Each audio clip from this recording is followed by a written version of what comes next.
All right. Today we're going to take a look at extrapolating the Dorian mode, the D Dorian mode across the fretboard, and playing the 1-4-1 chord in each of those positions.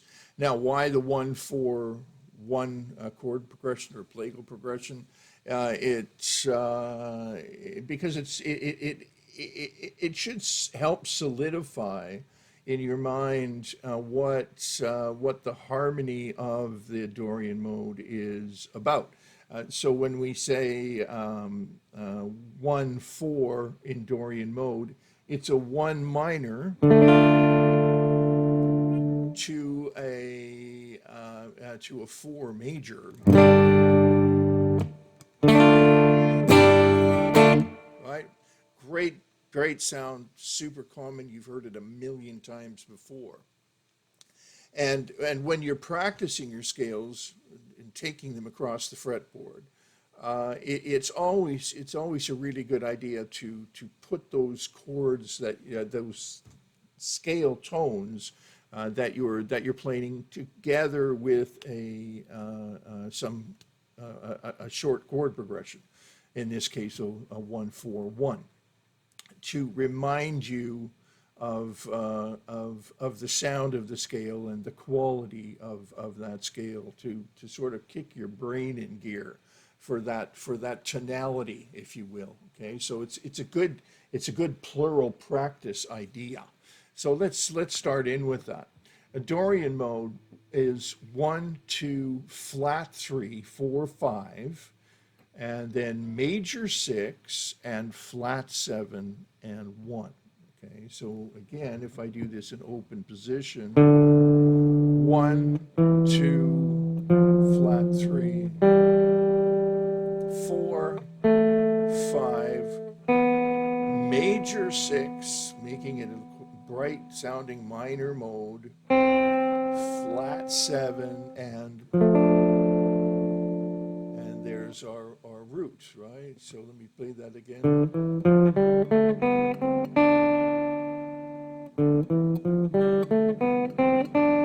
And because we don't want to waste any notes, and we don't want any gaps, now we want to play all the notes vertically in that position.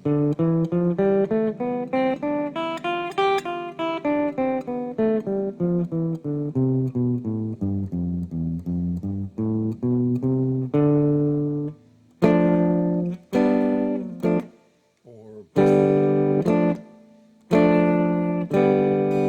that's nice, isn't it? That's so that D minor, G major, D minor, and the D minor is first inversion, right? But that gives us a really nice that's a nice sound. That characteristic minor 1-4 major. Naturally, you can do others. I mean, if you want to play bigger shapes, sorry, they're not necessarily, you don't need them. And then so that's open position. Let's move to second position. So we have our 1-2 flat 3-4-5, raised 6, flat 7-1, and then we move through the rest of the notes in that position.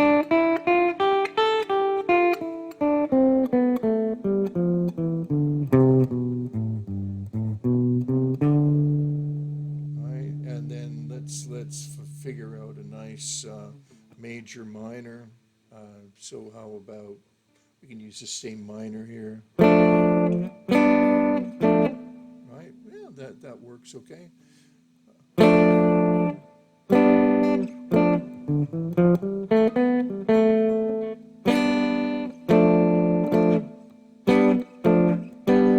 Yeah, or there are naturally going to be others, but what you want to do is get something that is really indicative of that major minor chord sound. So, and just stick to triads. I mean, so we're not, you're not doing these big bar forms, which can be very restrictive.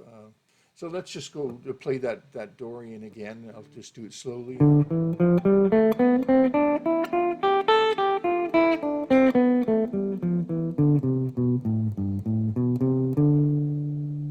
Right, and then good. And then let's move further. Fifth position, starting on the D, flat 3, 4, 5, major 6, flat 7, 1. And moving across.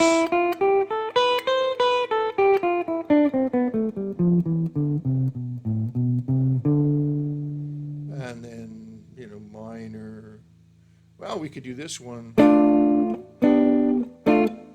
Right. There's first inversion G major. And then to the D minor.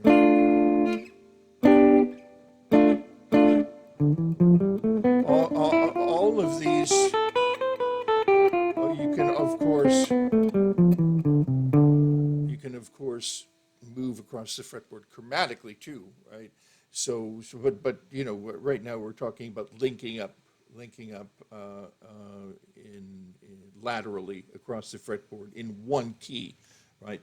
But each of these, when you feel really comfy with them, you can start to move each one of these positions chromatically across the fretboard as well. And then position 7. Why do I call it position 7? Because my first finger is on the 7th fret. Simple as that.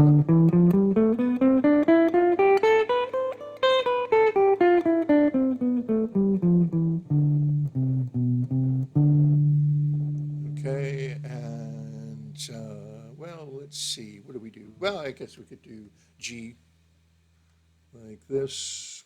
You do that, or G up to here to the D minor.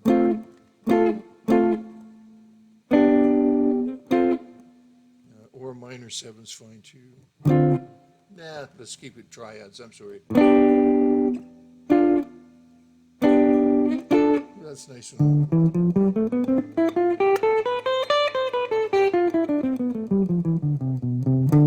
The main thing is that you're hearing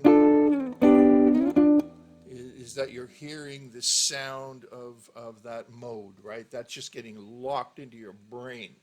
That you're learning a new sound. You're learning something that your brain is learning a new sound, right? Not your fingers. Your fingers can always learn stuff easily. But, your brain is telling your fingers what to do. That's that's where we want to be. Okay, and then 10th position, you got a couple of shifts in this one. And you should always play your scales identically ascending and descending. And I'll just do this slowly now so we can get a read on this.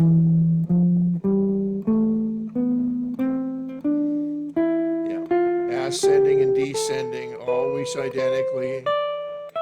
If you want to play quickly, that's what you've got to do.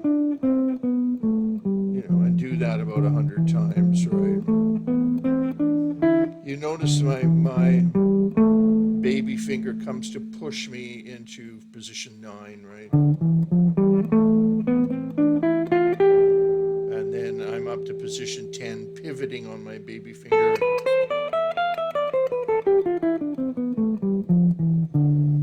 Okay, and then 4-chord, right? Major, minor, classic sound. And then let's just cap that off with playing it way up here in 12th position.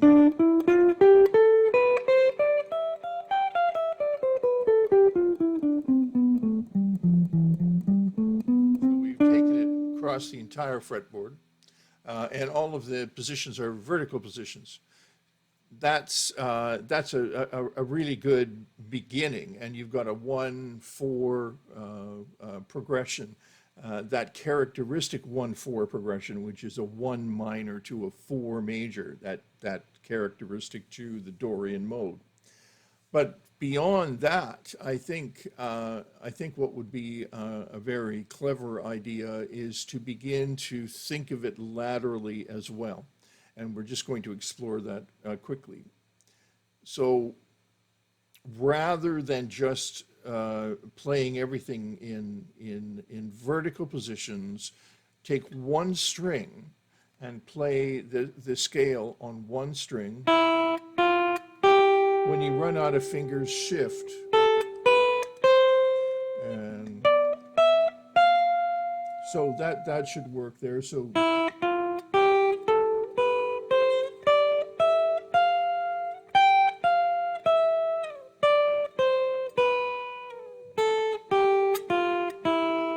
played it, 2 different ways going up and down. And then you add a second string.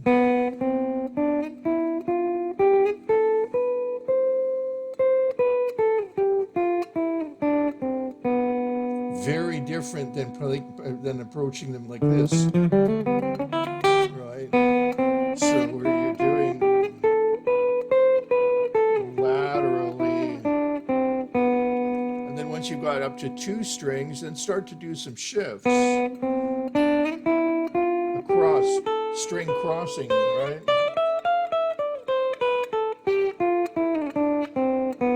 And notice that the first finger is always indicating where I am, right? So in my shifts. Okay,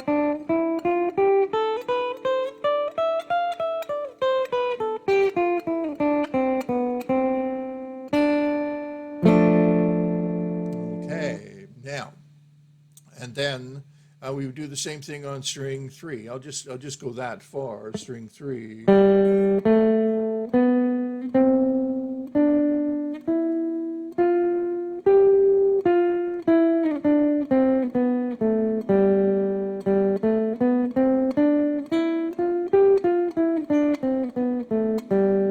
And then we start to do shifts or crosses.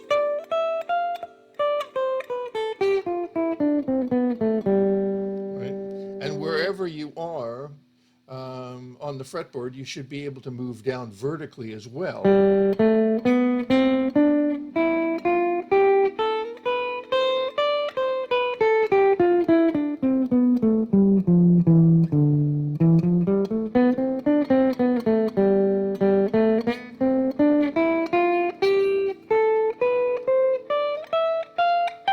You get the idea, right?